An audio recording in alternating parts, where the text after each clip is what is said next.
Good morning everyone. तो आज का अपना टॉपिक है अलजेब्रिक एक्सप्रेशन।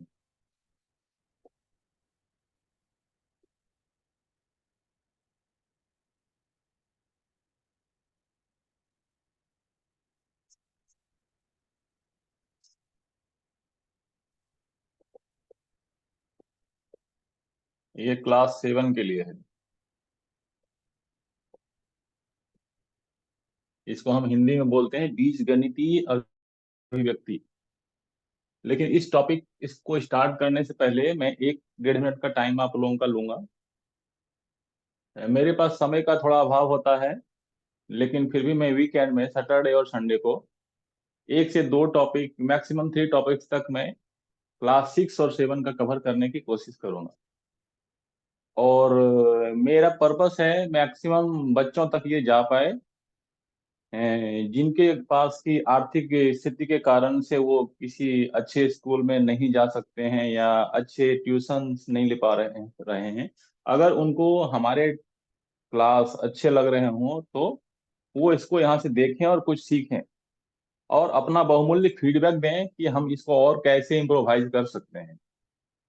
तो मेरा रीच भी दोनों मीडियम के बच्चों के लिए है। हिंदी मीडियम भी, अगर गांव के लोग अभी भी इंग्लिश मीडियम में बहुत कम बच्चे पढ़ते हैं, शहरों में पढ़ते भी हैं इंग्लिश मीडियम में, लेकिन उनको उस तरह की सुविधाएं काफी बच्चों को नहीं मिल पाती है। तो मैं उन बच्चों के लिए इस तरह के टॉपिक्स को कवर करके यूट्यूब पे अपलोड कर रहा हूँ। और बहुत जल्दी ही हमारे मात्र मुश्किल से 4 या 5 टॉपिक अभी तक हमने कवर किए हैं।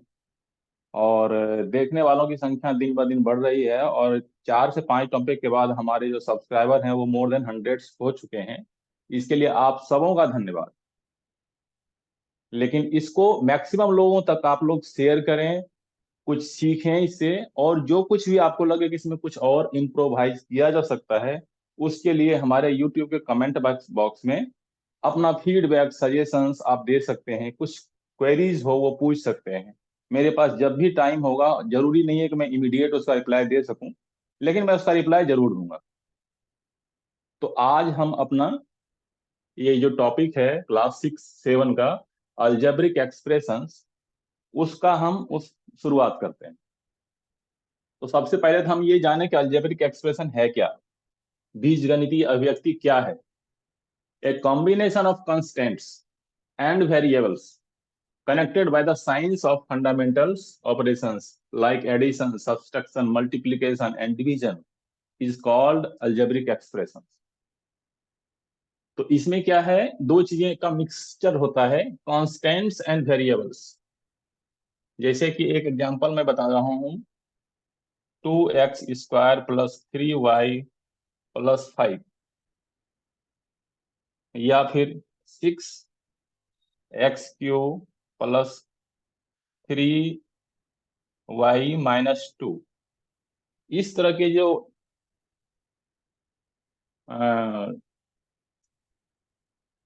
कंपोनेंट्स होते हैं इसमें, इसको बोलते हैं हम अलजेब्रिक एक्सप्रेशंस। इसमें आपके साथ प्लस सिंबल भी होगा, माइनस सिंबल भी होगा, कांस्टेंट्स भी होगा, वेरिएबल्स भी होगा। अब आप ये भी जानना चाहेंगे कि कांस्टेंट क्या है और वेरिएबल्स क्या है। तो क्योंकि आज आज जो है हम पूरी, ये टॉपिक थोड़ा बड़ा है तो पूरे टॉपिक को मैं एक दिन में कवर नहीं करूंगा, तो इसको 2 पार्ट में बांट बांट रहा हूँ। आज हमारा जो है वॉल्यूम 1 जो इसके बेसिक्स को समझाएगा, और फिर नेक्स्ट डे हम इसके सेकेंड पार्ट को डिटेल में समझाएंगे।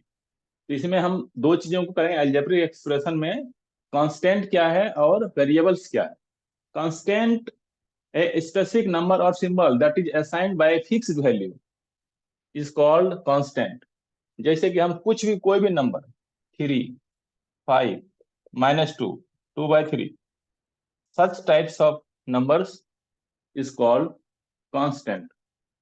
दूसरा आता है वेरिएबल्स। वेरिएबल्स होता है एक just like symbol. Variables, a variables is a symbol for a number where the value is not known।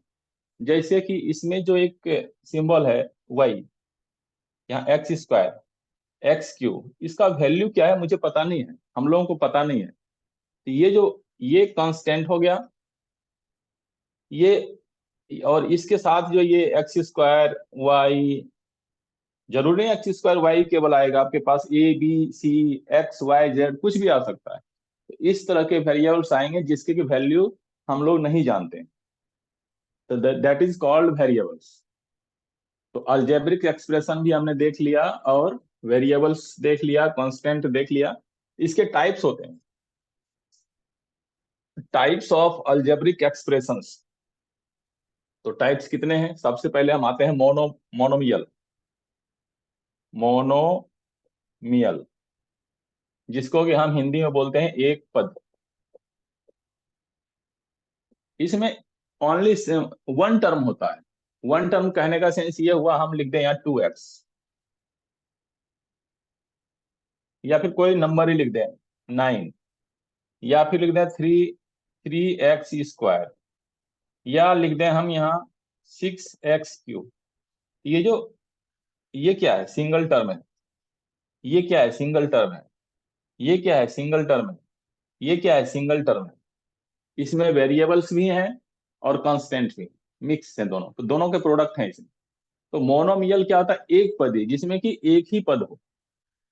ये सिंगल टर्म है, ये सिंगल टर्म है, ये सिंगल टर्म है, ये सारे सिंगल टर्म्स हैं। तो monomial containing only one terms. अब हम नेक्स्ट वन पे अगर आए, तो नेक्स्ट वन हमारा है बायनोमियल। दूसरा है बायनोमियल। बायनोमियल में दो पद होते हैं, जिसको द्विपद बोलते हैं हिंदी में। जैसे हम लिख सकते हैं x² + 5, a + 6, a³ + 9, y² - 3। तो ये क्या है? बाइनोमियल टर्म्स हैं। जैसे वन टर्म ये हो गया, दूसरा टर्म ये हो गया। इसमें a³ फर्स्ट टर्म हो गया, सेकंड टर्म 9 हो गया।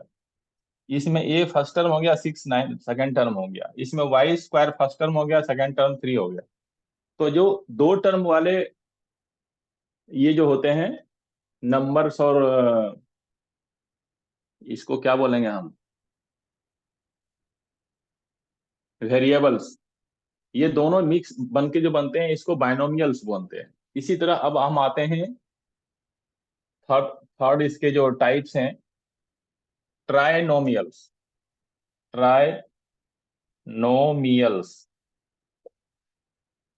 ट्राइनोमियल्स जैसे मोनोमियल्स में एक पद होता है, बायनोमियल्स में दो पद होता है, टू टर्म होता है।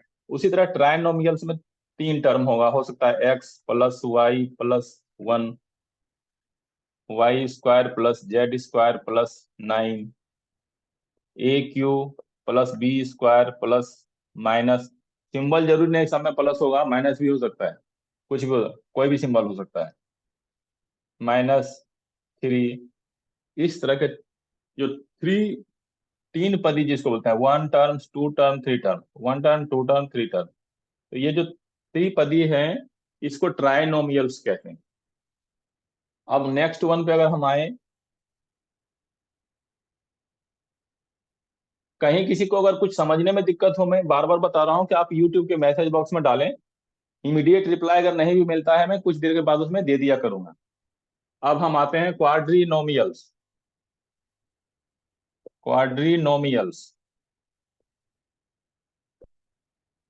हमने मोनोमियल पढ़ा दिया, बाइनोमियल बताया, ट्राइनोमियल बताया, अब है क्वाड्रीनोमियल्स। ये फोर टर्म्स कंटेन करता है, कंटेनिंग फोर टर्म्स। जैसे x² + 2y -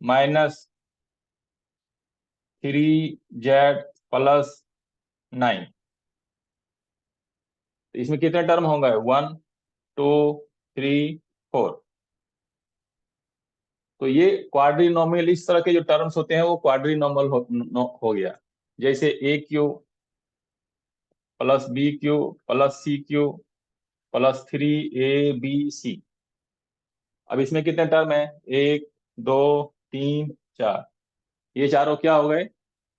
चारों मिलके बन गए क्वाड्रीनोमियल्स। और नेक्स्ट वन हम जब आते हैं, तो नेक्स्ट वन हमारा है पोलिनोमियल्स। पॉलिनोमियल्स, इसको बोलते हैं बहुपद।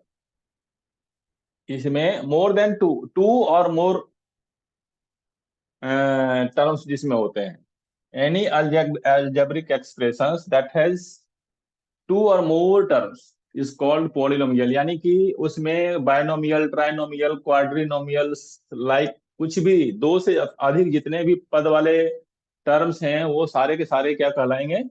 पॉलिनोमियल्स।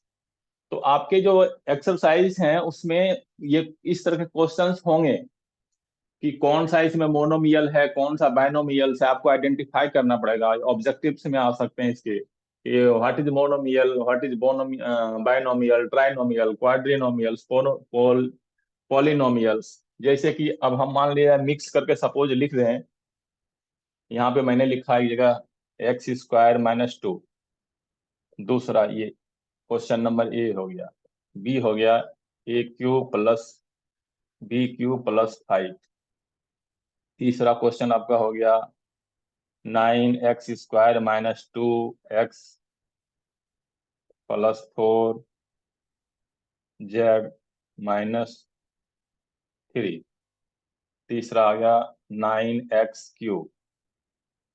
अब इसमें आपसे कोई पूछेगा कि व्हाट इज मोनोमियल, तो इसको कौन सा इसमें मोनोमियल है, ये है या ये है या ये है या ये है।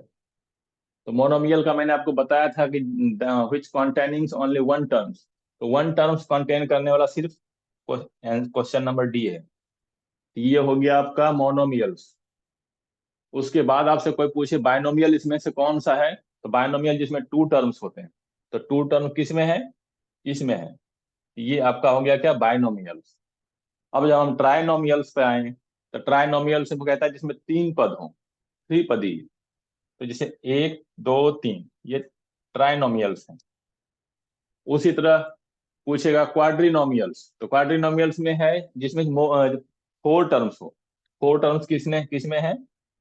इसमें है एक, दो, तीन, चार। तो ये चारों मिलके हो गया क्या? क्वाड्रिनोमियल्स। अब आप इसमें इसमें से पूछे इसमें से कौन सा ऐसा टर्म है जो, अब पॉलिनोमियल का मैंने क्या बताया था? बहुपदी, जो टू और मोर टर्म्स एक साथ कंटेन्स करे इसमें। तो इसमें से पूछे कि आपसे कि पॉलिनोमियल्स कौन से हैं, कौन कौन से हैं इसमें। तो जिसमें भी ये सिंगल एक ऐसा है जो पॉलिनोमियल नहीं है, क्योंकि इसमें सिंगल टर्म है। उसके अलावा सारे में दो या दो से अधिक हैं। देखो एक दो, एक दो तीन, एक दो तीन चार, ये सारे में दो से अधिक पद हैं। ये सारे के सारे ये भी पॉलिनोमियल होंगे, ये भी पॉलिनोमियल होंगे, ये भी पॉलिनोमियल होंगे। ये पॉलिनोमियल नहीं होगा, ये मोनोमियल है, सिंगल टर्म के साथ। तो हमने आज इसको आइडेंटिफाई करना समझा, सीखा कि क्या होता है इसमें। हमने ये भी सीखा कि कांस्टेंट्स क्या होते हैं और वेरिएबल्स क्या होता है। ये मैंने शुरू में ही सिखाया था। जैसे 6x² लिखा हुआ है, इसमें कांस्टेंट क्या है? जो नंबर है ये हो जाएगा। वेरिएबल्स क्या होगा? जिसका कि हम, जिसके बारे में हमें पता नहीं है कि इसका वैल्यू क्या है। जैसे x², इसका वैल्यू हमको पता नहीं है, तो ये हो जाएगा वेरिएबल्स उसके। अब हम आते हैं नेक्स्ट वन पे। नेक्स्ट वन पे क्या है?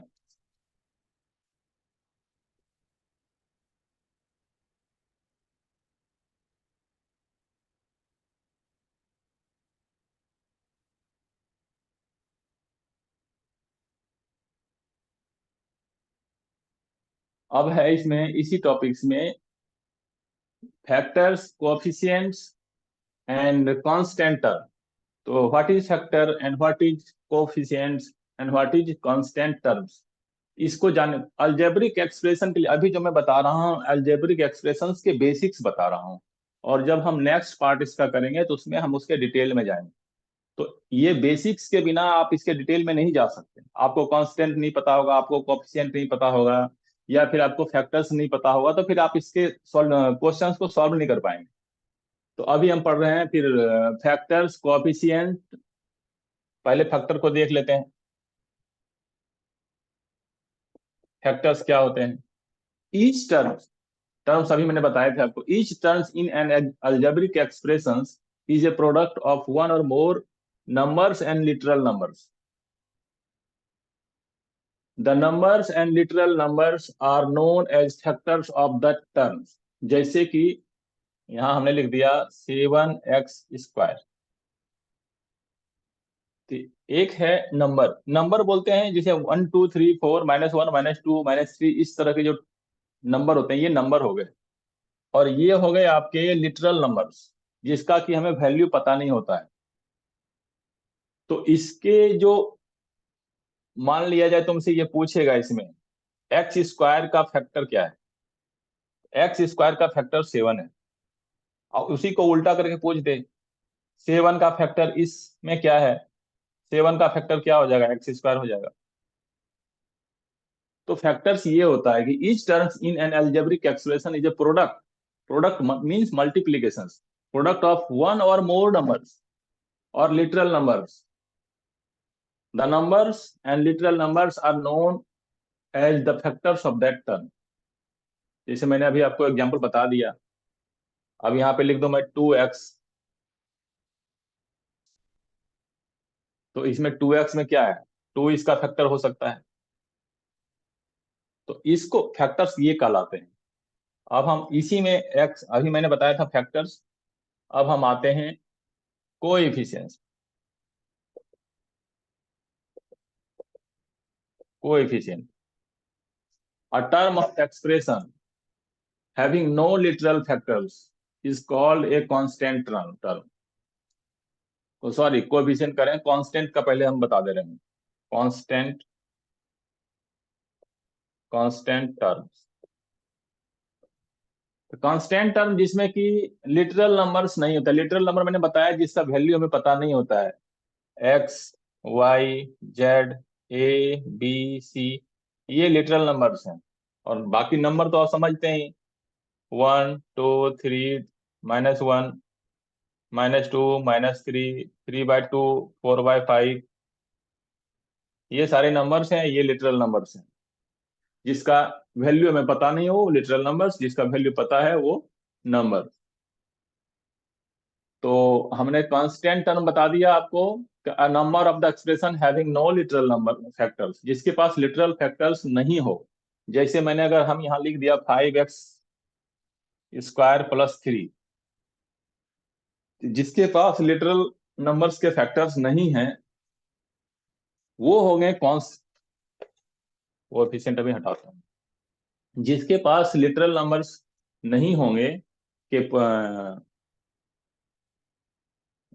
That is called constant. जैसे इसमें 5x² है, तो x इसमें ये है, लिटरल नंबर्स यहाँ पे हैं, 3 के साथ कोई लिटरल नंबर्स नहीं है, तो ये होगा हमारा कांस्टेंट टर्म। इसको क्या बोलेंगे हम, कांस्टेंट। लेकिन ये हमारा कांस्टेंट टर्म्स नहीं है। तो आपसे कई बार क्वेश्चंस में ये भी पूछा सकता है, कोई भी एग्जांपल दे देगा इसमें, मान लिया जाए आपको 9x³ 2y² + 6z - 9 पूछेगा इसमें से which is the constant term here. तो कांस्टेंट आपका इसमें क्या हो जाएगा, ओनली 9। ये सारे कांस्टेंट टर्म्स नहीं है क्योंकि इसके साथ लिटरल नंबर्स, इसके प्रोडक्ट में इसके फैक्टर्स हैं। तो ओनली 9 हियर इज कांस्टेंट। अब हम आते हैं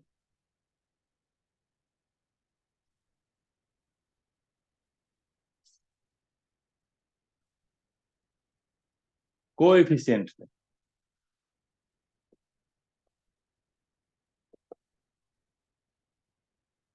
कोएफिशिएंट क्या है, अभी मैंने आपको फैक्टर्स बता दिए, कांस्टेंट टर्म बता दिए। अब कोएफिशिएंट, कोएफिशिएंट है in a term of an algebraic expression any of the factors with the sign of the term is called coefficient of the product of the other factors। शायद अभी समझ में आपको नहीं आया होगा, एग्जाम्पल देके समझाते हैं फिर समझ में आ जाएगा। In a term of an algebraic expression, मैं कोई भी टर्म ले लेता हूँ, 5 एक्स वाई, ये मैंने ले लिया। In a term of an algebraic expressions any of the factors with the signs, sign यहाँ पे जिसके आगे में कोई भी साइन नहीं हो वहां पे प्लस हिडन होता है, तो यहाँ पे प्लस छिपा हुआ है। With the science of the term is called coefficient of the product of the other factors. जैसे कि अब यहाँ पे हमने 5xy लिखा, तो हम इसमें से पूछिए कि y का कोएफिशिएंट क्या है। 5xy लिखा हुआ, y का कोएफिशिएंट क्या होगा, तो 5x हो जाएगा। आपसे पूछ दे x का कोएफिशिएंट क्या है, तो x के अलावा इसमें क्या क्या बच गया, 5 और y, तो x का कोएफिशिएंट बोलेगा तो ये हो जाएगा आपका 5y। अब सपोज आपसे 5 के बारे में पूछ ली, तो 5 का कोएफिशिएंट क्या है, तो 5 के साथ क्या क्या आया, x आया और y आया, एक्स वाई हो जाएगा। तो ये होते हैं इसके, जैसे y के कोएफिशिएंट 5x हो गया, x का कोएफिशिएंट 5y हो गया, 5 का कोएफिशिएंट xy हो गया।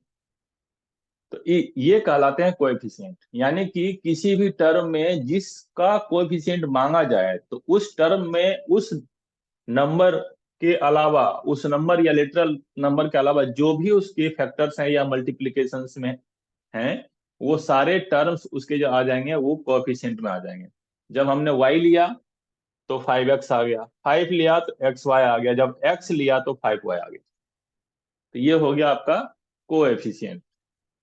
अब आता है हम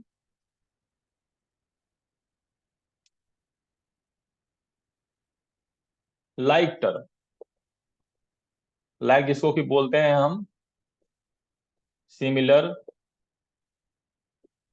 लाइक टर्म, और दूसरा आता है अनलाइक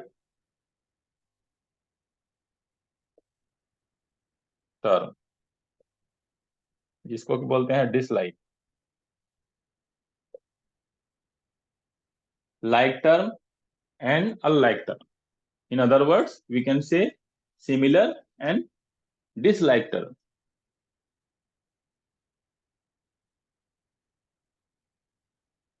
तो इसके लाइक टर्म्स, जैसे the term having the same literal factors, जिसके लिटरल फैक्टर्स सेम हो, दैट इज कॉल्ड लाइक और सिमिलर टर्म्स। जैसे हम यहां लिख दें अगर 3x 5y 2x 3z, तो इसमें जो लिटरल फैक्टर्स हैं उस वो जिसका सिमिलर है वही होगा लाइक टर्म्स। इसमें देखो इसके साथ क्या है, यहाँ पे जो लिटरल नंबर है x है, यहाँ पे y है, ये नहीं होगा, इसके साथ z है, ये नहीं होगा, इसके साथ x है। तो ये जो लाइक टर्म होंगे इसमें 3x और 2x, ये दोनों हो जाएंगे लाइक टर्म्स। ये आपको ऑब्जेक्टिव्स में पूछा जा सकता है कि लाइक टर्म क्या होता है। सॉरी, मैंने अनलाइक में इसको लिख दिया। ये लाइक लाइक का है। लाइक टर्म में आपको 4-5 ऑप्शंस दे देंगे, पूछेंगे which is out of these which is the like terms. तो लाइक टर्म्स आपके जिसके की लिटरल नंबर्स सेम होंगे, that is called like terms. अब हम जब अनलाइक टर्म्स पे आते हैं, तो अनलाइक टर्म्स इसमें कौन से हो जाए, इसी में जस्ट इसका अपोजिट हो जाएगा। जिसके की लिटरल नंबर सेम नहीं है, वो सारे क्या हो जाएंगे, अनलाइक टर्म हो जाएंगे। जैसे ये दोनों अनलाइक हो जाएगा, ये अनलाइक टर्म हो जाएगा 3x और 5y, 3x और 3z, ये भी अनलाइक टर्म हो जाएगा। जिसका कि लिटरल नंबर्स, ये जो लास्ट में पीछे जो लगा हुआ होता है, ये जिसका नहीं मिल रहा हो, जिसका मिलेगा वो लाइक टर्म, जिसका लिटरल नंबर्स नहीं मिलेगा वो अनलाइक टर्म। तो ये हम लाइक और अनलाइक टर्म्स ही पढ़ लिए। आप काफी सारे बेसिक्स इसके समझ रहे हैं आज। नेक्स्ट टॉपिक में हम उसके डिटेल में जाएंगे। अब लाइक टर्म्स हो गए, अनलाइक हो गए, आपके कोएफिशिएंट हो गए, कांस्टेंट हो गए, फैक्टर्स हो गए। अब थोड़े बहुत इसके हम जो लिटरल टर्म्स होते हैं उसके वैल्यू निकालना सीख लें, क्योंकि मैंने आपको जस्ट स्टार्टिंग में ही बताया था, इसके वैल्यू हमें पता नहीं होते हैं। तो वैल्यू निकालना कैसे सीखेंगे हम? तो वैल्यू एक बार हम एक दो एग्जांपल्स देके बता देते हैं, उसके बाद आप उसमें खुद से बनाना आप लोग, और जो आपको समझ में नहीं आए उसका आप हमारे कमेंट बॉक्स में डालना, हम उसको देख लेंगे और जब भी मुझे टाइम मिलेगा उसका रिप्लाई मैं दे दूंगा।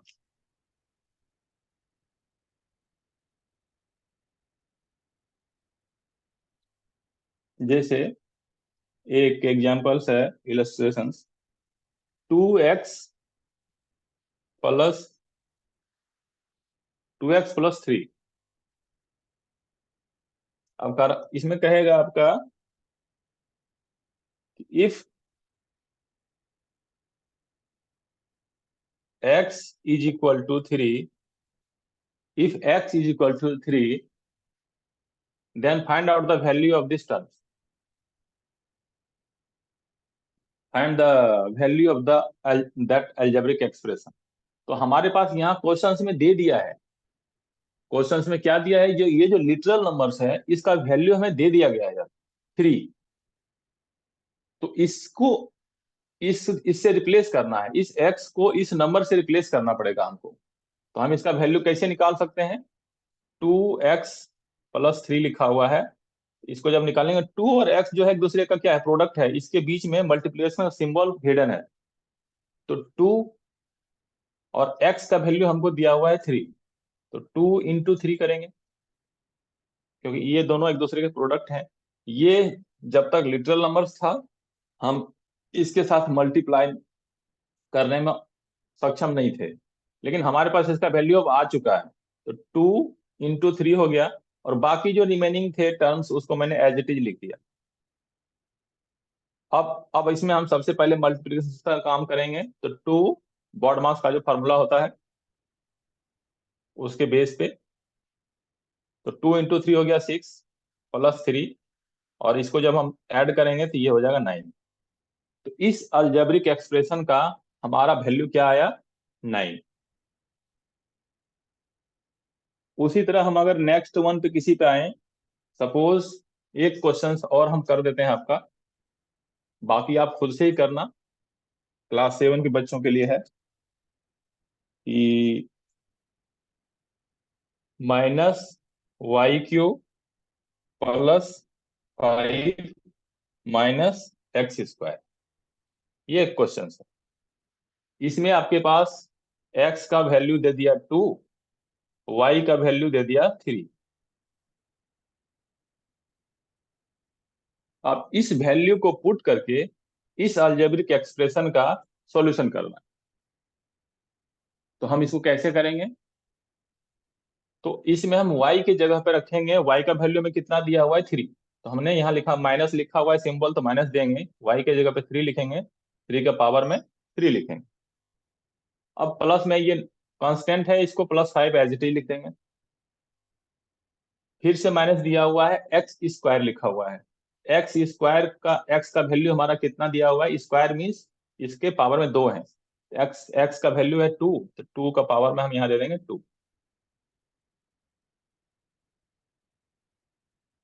ठीक है। तो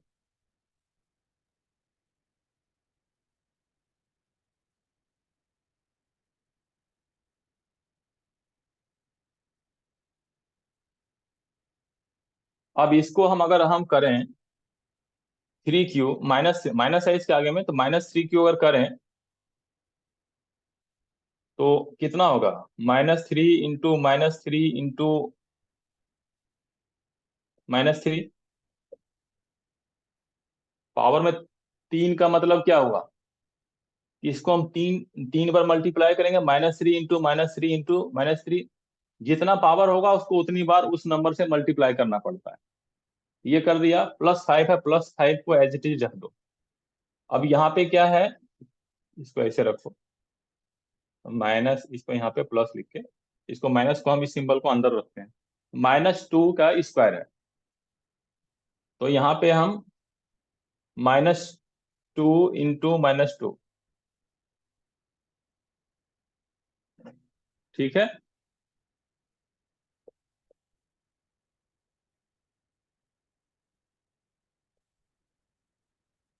तो अब हम इसको मल्टीप्लाई करते हैं, तो कितना होगा?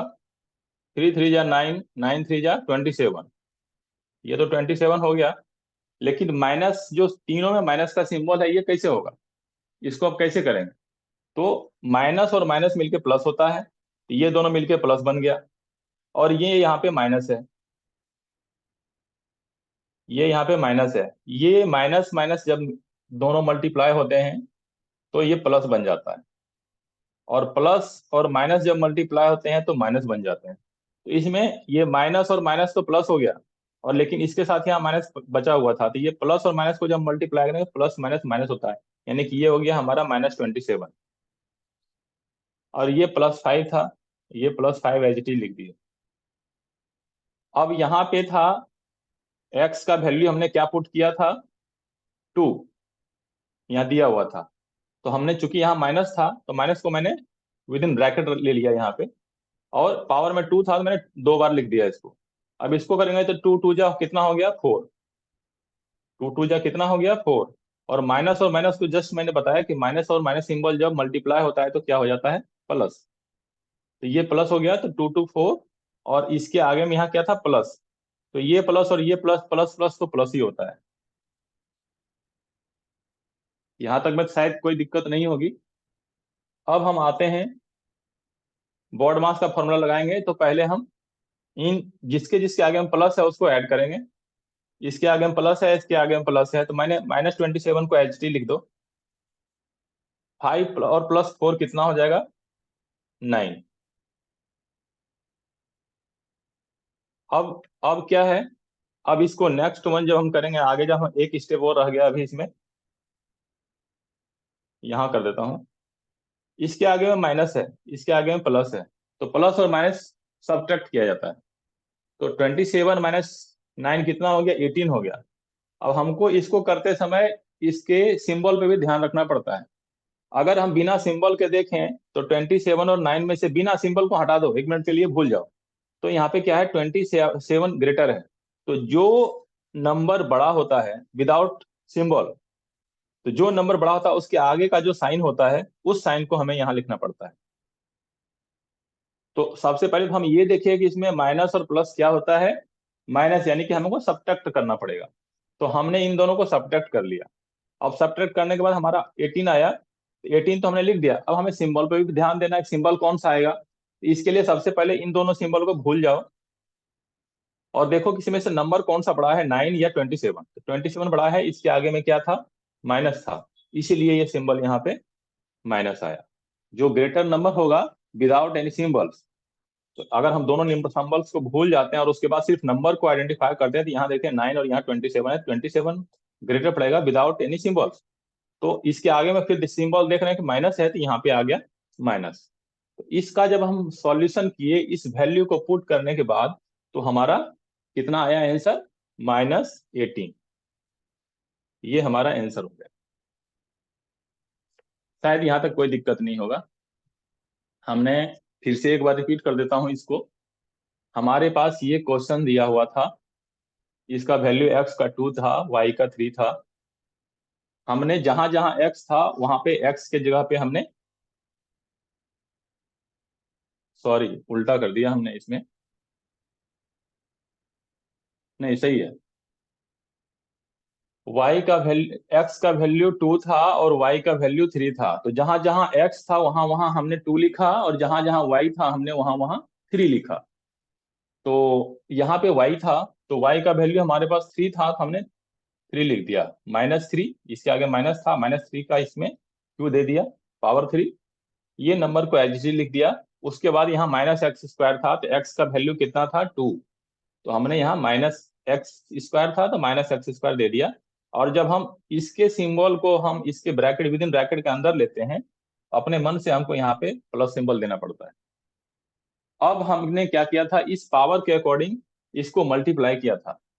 तो इस पावर जितना रहेगा उसको, उस नंबर को उतनी बार मल्टीप्लाई करना पड़ता है। यहाँ पे पावर में 3 था, तो हमने 3 बार मल्टीप्लाई किया। -3 को, -3 इंटू -3 इंटू -3, ये +5 को एज इट इज लिख दिया। अब यहाँ पे x का वैल्यू मैंने 2 रखा था और यहाँ माइनस था, तो -2 का यहाँ पे पावर में 2 था तो 2 लिखा, और ये -2 को हमने 2 बार लिखा। तो सबसे पहले हम ब्रैकेट के अंदर का वैल्यू को हम मल्टीप्लाई करके सॉर्ट आउट कर लेते हैं। तो 3 3 जा 9, 9 3 जा 27, 27 हमने लिखा, और इसका सिंबल भी ध्यान रखेंगे।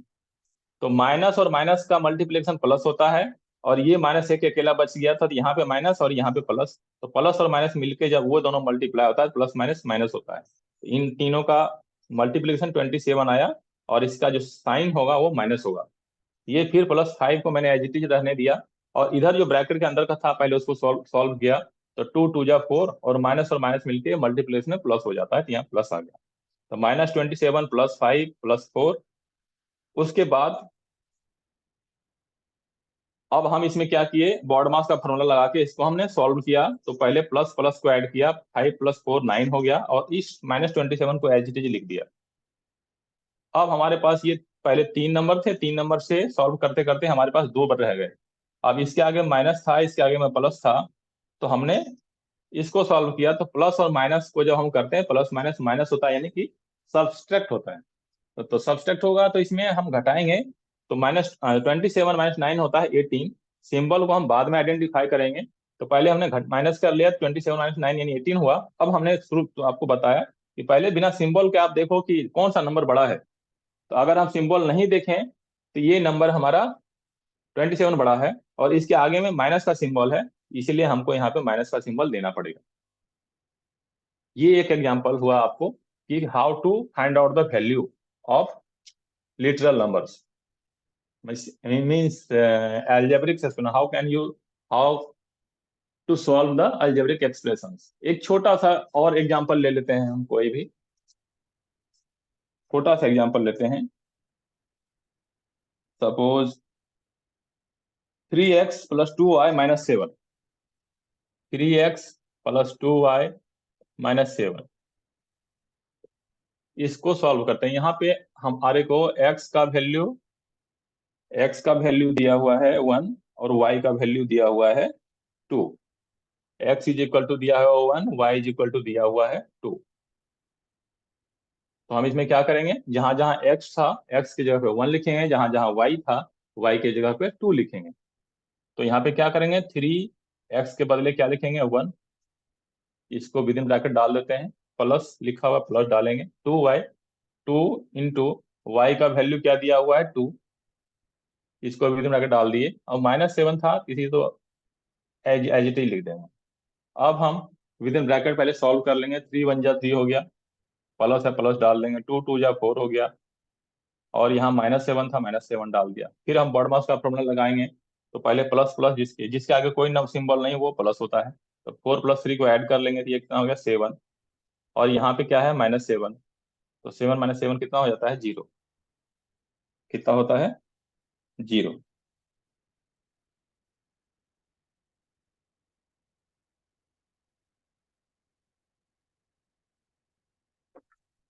तो आज का हमारा टॉपिक यहीं खत्म होता है, और नेक्स्ट में हमारा क्लास 7 के लिए अलजेब्रिक एक्सप्रेशन ही होगा, लेकिन हम इसको इन डिटेल जाएंगे। नेक्स्ट इसके 2 चैप्टर्स हैं क्लास 7 में। तो फर्स्ट में बेसिक्स थे, बेसिक्स हमने सारे आपको बता दिए, और नेक्स्ट में इन डिटेल इसका कैसे हम सॉल्व करते हैं अलजेब्रिक एक्सप्रेशन को, ये एक थोड़ा बहुत हिंट यहाँ मिल गया आपको, और आगे हम और डिटेल में जाके इसको हम आपको बताएंगे। तो आज के लिए धन्यवाद। Thank you.